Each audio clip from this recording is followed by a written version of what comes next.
Hey, thank you for tuning in to Wakes and Wheels. Welcome back. Yes. Hey, day 5 here, and we're not really going day for day. Today I'm gonna give you a little bit of history on things. So there's gonna be different parts. You might want to stay in and learn a little bit about me, where and why I feel like I'm that guy that can stay in the ring and fight a guy like Joe Egan.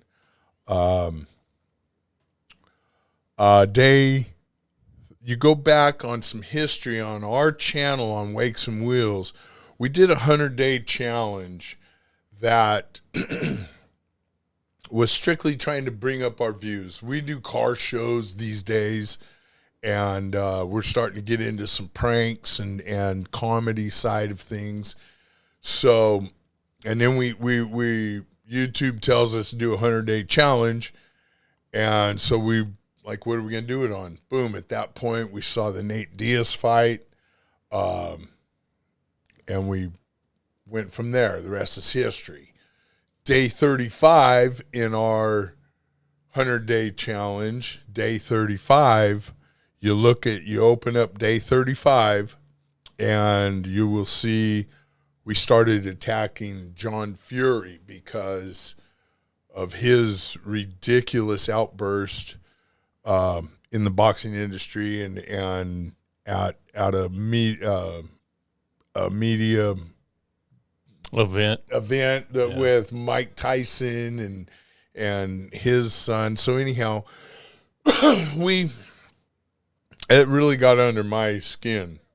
And he's 58 years old. He's like, any man alive. And he gets all crazy-eyed, and he starts dry humping everybody in the audience. And it was wrong. He's grabbing himself and just being rude and belligerent. I started attacking him on day 35. You can go back. This is 4 months ago. Right. Yeah, 4 months ago. This is nothing new on this channel, on us, between Rick and myself here. We've been in boxing forever. So he came in day 35. That was John Fury getting all crazy. And then Joe Egan comes in day 81. That's 46 days later. That's a month and a half later. And everything he has said is everything that we have said in 81 days prior. Right. Or 46 days prior, when we started attacking John Fury. Now, John Fury's a coward. He's not gonna. So anyhow, stay tuned and follow us through. This is a little biography, a little bit of my up and coming and who I am, and there's more to come. We're breaking it down. There's too much to tell. You know, my life. It's been, I've had good times and I've had rough times. Hey, we've had 4 days of really awesome response, and a lot of comments and stuff coming across. So we appreciate the comments. Love the fact that we're getting views on this. So we do know Joe Egan's definitely had a chance to see this and knows I've got $500,000 putting out there to fight him. And Jake and Mike, we'd like to be on your card, that's for sure. And then one of our viewers asked how we feel about the fight coming up. Who's going to win the Tyson Jake Paul fight? Yeah. And I think you ought to set it up. Let him. Well, this is pretty much how I think it's going to go. Good clean fight. Touch them up. Oh, he just misses with that headshot. Iron Mike with a big uppercut. Oh, and there he lands the right hand well. Oh, down he goes.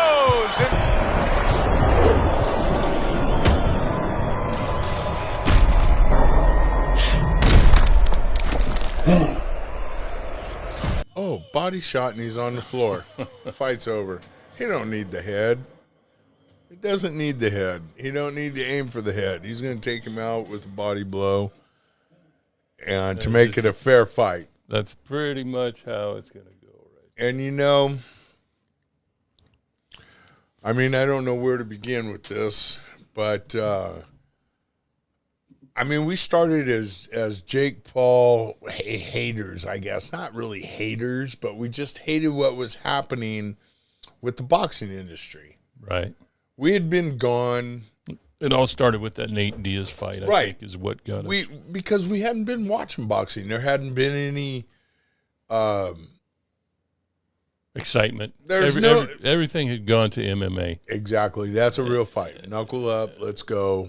And they're fighting, they're drawing blood, they're breaking noses, their hands are broke, their faces are broke. I mean, you know, even the female fights, they're brutal. Brutal. The girls are, if not more vicious than the men are.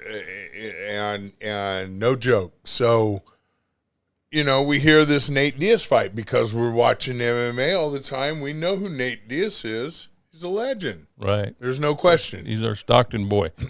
Hey, we hacked on him in our 100-day challenge. We were trying to ruffle feathers, and we were trying to get attention, and we were shooting for views. So, yeah, we played the YouTube game. We were out there calling everybody a crackhead or this or that Jake Paul fought.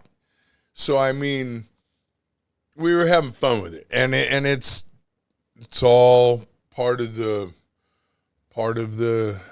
game, part of the business. And when I say business, the ones that know. And the ones that know. Now, meaning with that, and the ones that are watching and paying attention and understand where I'm coming from, I grew up in Strongbow Stadium.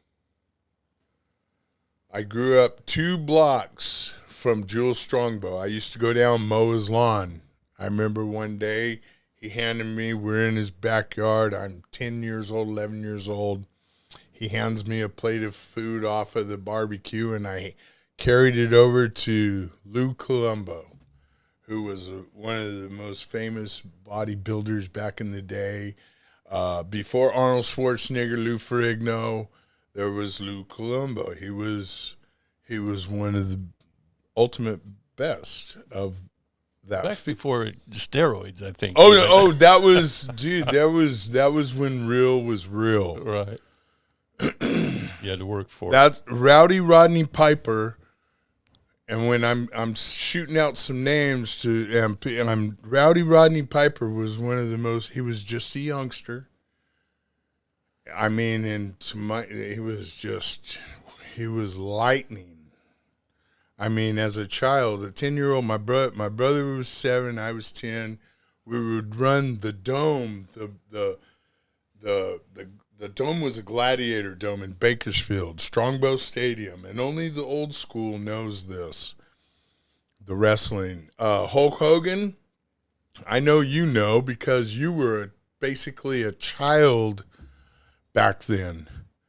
I remember you went under another name, if I remember correctly. It wasn't Hulk Hogan. It was somebody else, and he was nobody. And Andre the Giant, I remember standing in the middle of the ring and asking, after all, everybody's gone, we're sweeping the peanut shells, and Andre the Giant goes up to Jules Strongbow and, can I have a few dollars for a motel room tonight? I mean, bro, this is 72 or so, like 1972, right in that era. Uh-huh. And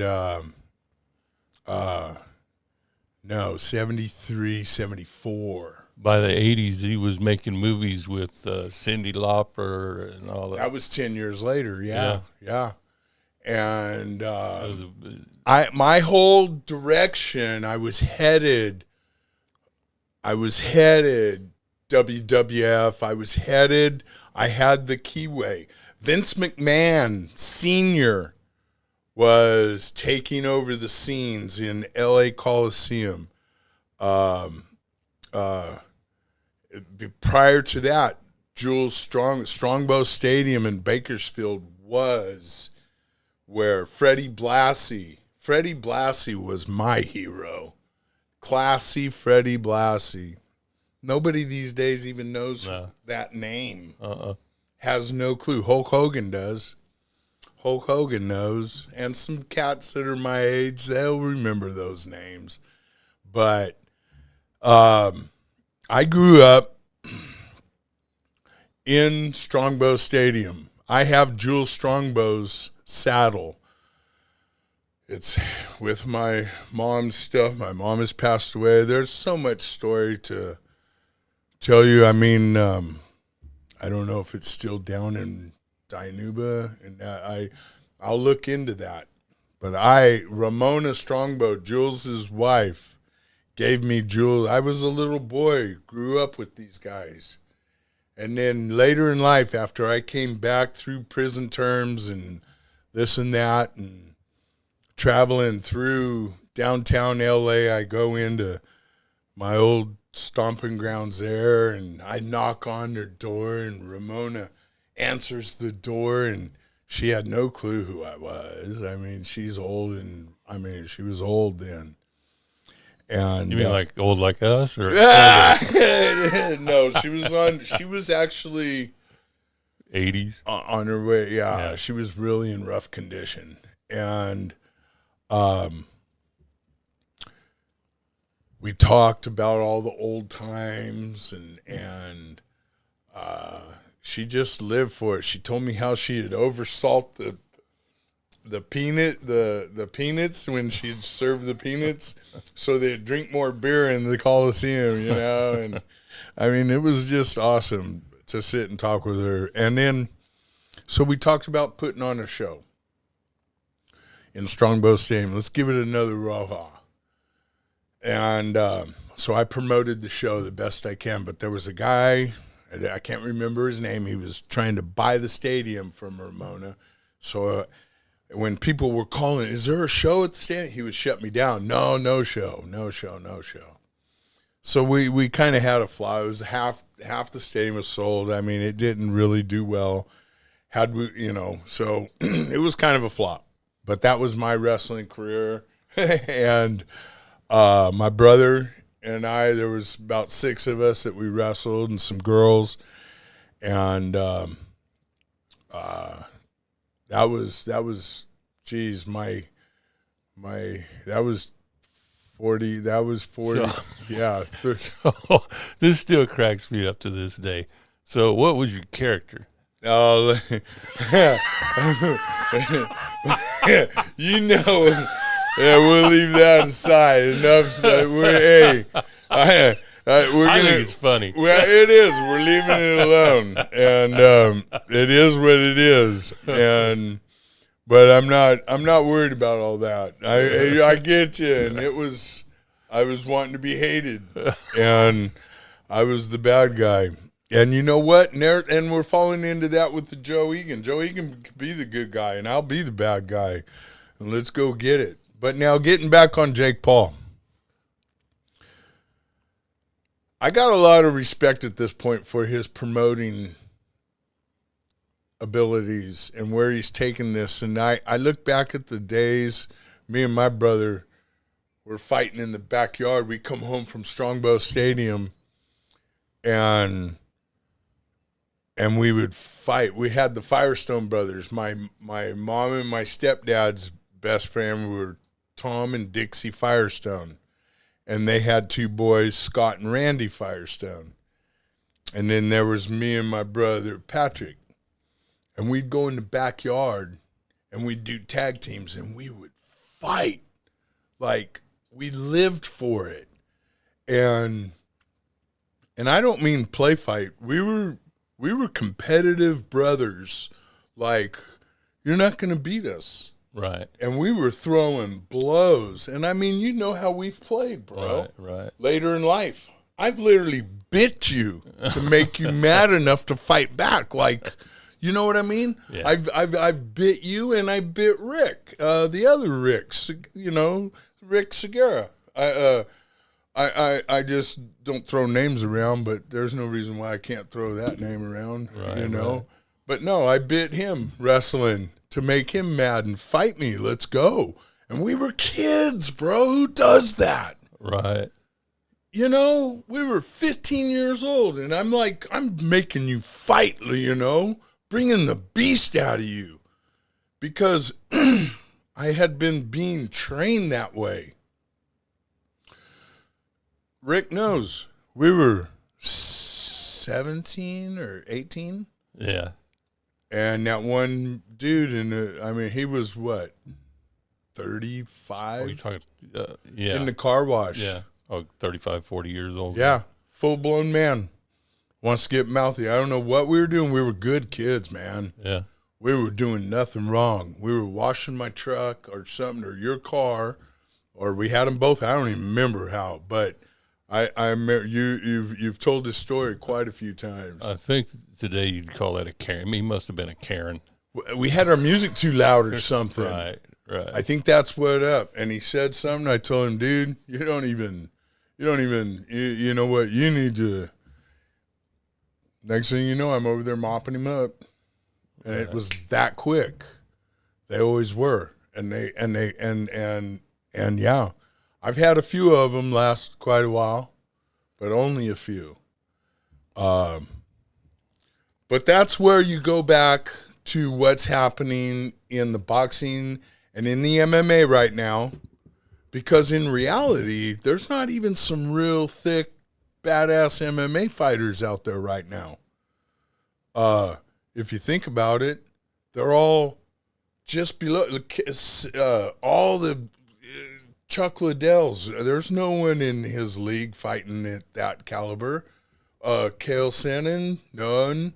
Nobody fights like him. All those boys, they were savage. And now you got who's in this lame Sean Strickland? Who's in his league?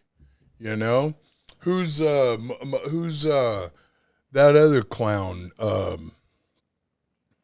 that Jake Nick Diaz beat up, but he's fighting the little guys. They're not fighting. I don't know. There's so in the MMA. There's so many. It's so hot. There's so many different titles, so many different leagues. Yeah. It's hard. It's really hard to keep up with it. And there are some great fighters. There are some good fighters, and it's so technical right but now. the good ones don't have the competition. They're just beating everybody up, and to a degree. From what I've seen lately, it's they're going through the Nintendo boys are coming through, is what I call them. They were raised watching and playing video games, where we were in the backyard playing physical. We didn't have a TV. We didn't have computers. We didn't have media. We would go to the shows and come home and that was cool when all four of us boys got to go, because we'd come home and fight for days. Couldn't get it out of us. So, no, and then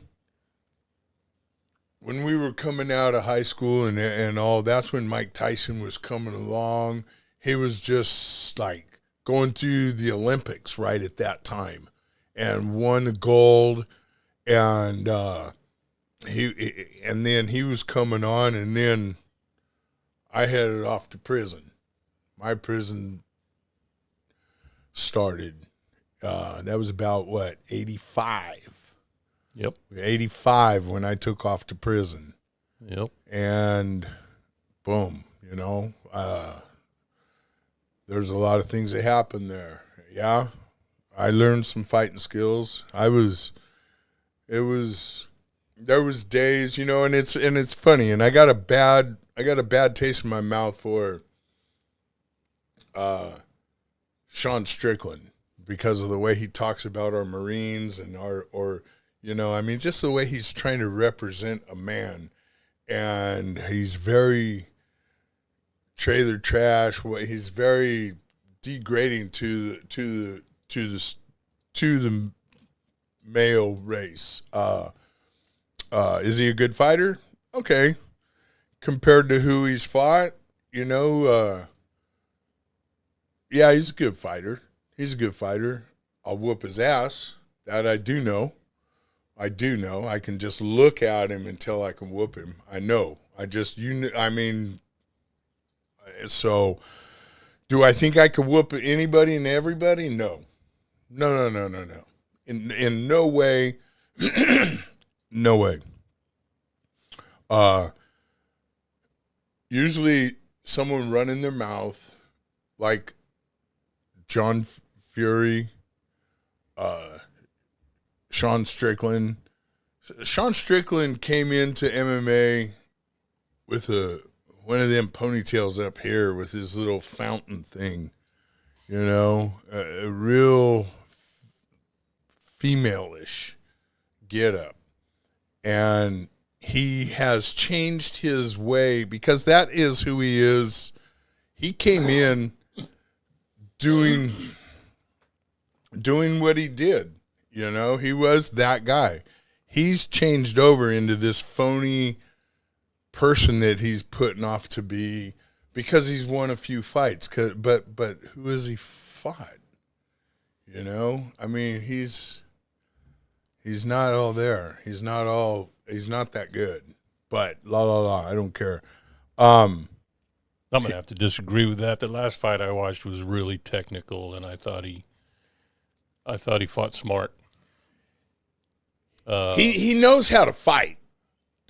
He knows how to fight. I don't think he has a knockout punch. He has no power, and he goes to the. And I think that's why he fought that way that he did, and it worked for him. It was very technical, very smart fight. I talk looking at how I would fight him and knowing I'd pick him apart. I would pick him apart, and I know that. And people say, Grandpa, no hope. There's been all kinds. You know, I don't wear a skin tight shirt, and I don't wear a skin tight shirt for a reason. Well, wait. Let's get back to because we got another show coming out tomorrow night. We don't want to shoot it all tonight. So Boom. What's your prediction on the Tyson? Oh, I got your back on the prediction. Now on how do I feel about the Mike Tyson fight? Jake Paul fight. I think I know what you're trying to say. That is the way it should go. That is the way it should go. Knowing how Mike is. Mike is a machine. Mike is a destroyer. Now, for everything that they're going to gain out of this on everything, they're doing a really regardless if it's fake or not, the way they're doing it and the way there's no life in boxing right now. So really, who cares? What they're doing with it is phenomenal. And at first I was so, what in Sam Pickens? No, what? Huh? You know, but after sitting back and watching the business side of it, and Jake's a good promoter. He's a damn good promoter. He's the nowadays Don King. I mean, he is, and he really is, hands down. Right. There's no one out there promoting like him. Period. That is hands down. As far as he's come out of YouTube as a child, and that's where I was going with my story. You know, people say, "Who are you? What are you?" Well, you look at Jake Paul. He's been promoting since he was a child. He is promoting. He is the nowadays Don King. And that's what he's doing. Don King did the same thing. Back in the day, people took dives. They'd been taking dives, you know. It's been that's why people got real with the boxing. Don King got way too belligerent with it. Right. But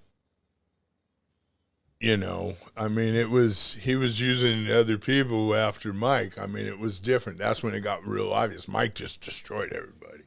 They just figured, oh, this big old guy's going to kill Mike. So boom, and Don knew he was going to win. So boom, they promoted this dude like he's going to smash Mike. And that's how they did it. And then Mike would just eat him up. Right. Dude, garbage disposal, see ya. Right. And that's what Don was doing, was promoting all these monsters. That gangster, that one dude, he was a gang leader, big old savage fool. They pumped him up like no tomorrow. And he was going to beat up Mike Tyson because he's twice his size and he was a gangster and he was just all this. Mike ate him up. I mean. And then along comes James Buster Douglas.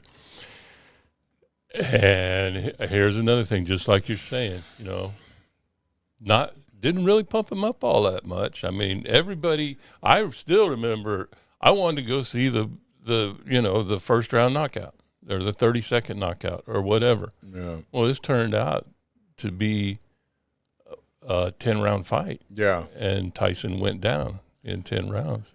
What I got to say to that, I almost think he was just living life so he's undefeated. Nobody could beat him. He was living life. He got to the point where it wasn't even fun to work out because, and he guessed that was when he was going through a real troublesome time of life. And I think he was spending more time in doing things, extracurricular things, and not really stand. Because if you look at that fight, his definition, it was smaller and so you think he lost focus? I think he lost focus and just took everything for granted because he was an absolute machine and he didn't have to think about it. It just came too natural, too easy. So now as you look at the training videos and all that, do you think the old Mike is back? And when I say old, well, no, old. And you know what? And that's but he has that look, you know. And that's just it with age. I'm 60 years old. You're 60 years old. Mike's 60 years old. John Fury, Joe Egan, we're all 60. We all feel differently. I feel like I'm 30 years old. You feel like you're 95 years old. You know what I mean? Right. And so age is a number. Age is how the number now, you know, I've spent a lot of time in prison where I wasn't working and tearing down my body. I was building my body and training in the gym. We boxed in prison. You know, I boxed in DVI and in Tracy back in '85 when DVI was a real prison. And I was on the last football team to play the guards in 1987. It was 87, excuse me, not 85. That was my 85 term. So that was the real longest yard, huh? Remember that movie? Oh, that was some dead serious stuff, right? Yeah. No, but in 87, it was 86 or 87, was the last year the guards ever got to play the inmates. And I was on that football team in DVI.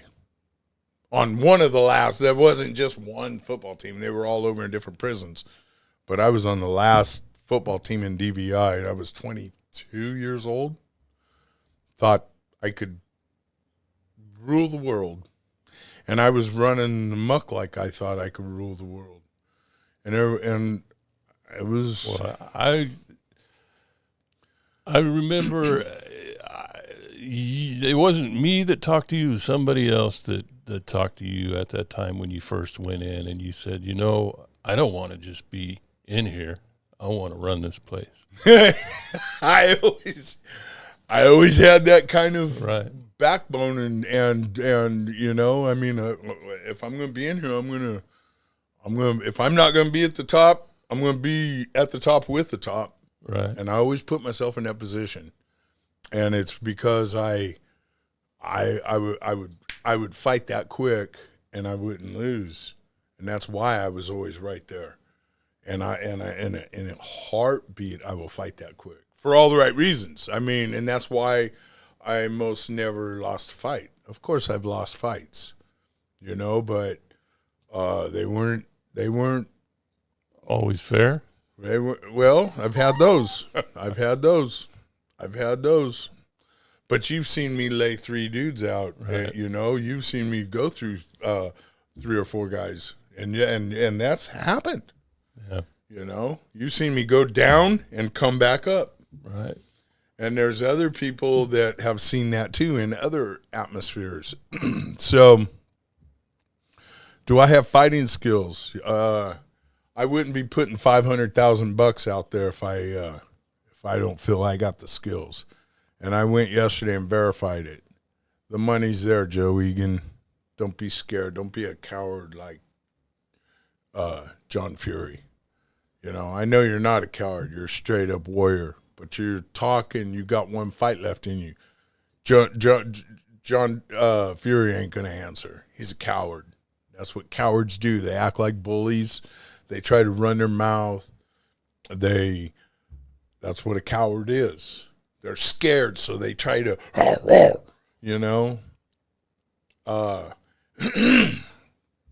I've always been the one that sat in the back and just watched everybody. I never wanted to be the one in the fight because I'm going to hurt someone.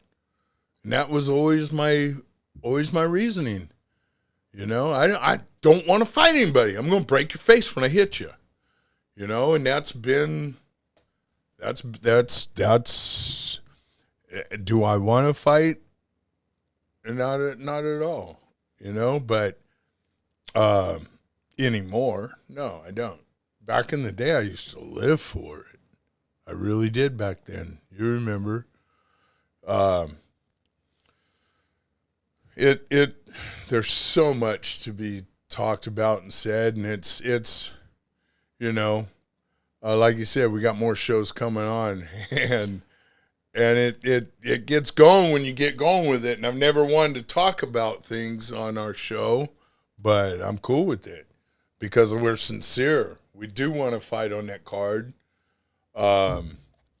60 years old. If someone wants to come try and arm wrestle me, that's another one that I'm good with. If you want to see a 60-year-old, you want to test what I got. I mean, arm wrestling ain't sparring. You ain't gonna get knocked out, but I'll pull you over the table. Promise you that. And that's only if you're not one of the arm busters. And the arm busters know who I'm talking about. They used me for an arm wrestling dummy for a couple years. These guys are 5- and 6-time world pros. And I met them doing the local arm wrestling. Me and my daughter are out at a lumberjack jubilee. And was Crazy Frank the cricket eater around back then? Did you know what I'm talking about? I don't remember. I went and watched the arm wrestling deals. Here local? Yeah, here local. Okay. Crazy Frank, the cricket eater. Okay. And he had a jar full of crickets. Yeah. And before he'd go up, he'd take that jar full of crickets and Yeah, it's hell. chug them down. Yeah, that's funny. I just wondered if you ever ran into Yeah, I don't remember. I don't think so. Yeah, I don't think you so. would remember that. But no, I've taken home some hardware arm wrestling locally, small, nothing big. Because once I got into the big leagues, not into the big leagues, when I started practicing, I got invited to go practice with some big boys, and they weren't big boys. This one guy comes walking in with a button-up shirt and slacks and shoes you can look in, see your face in.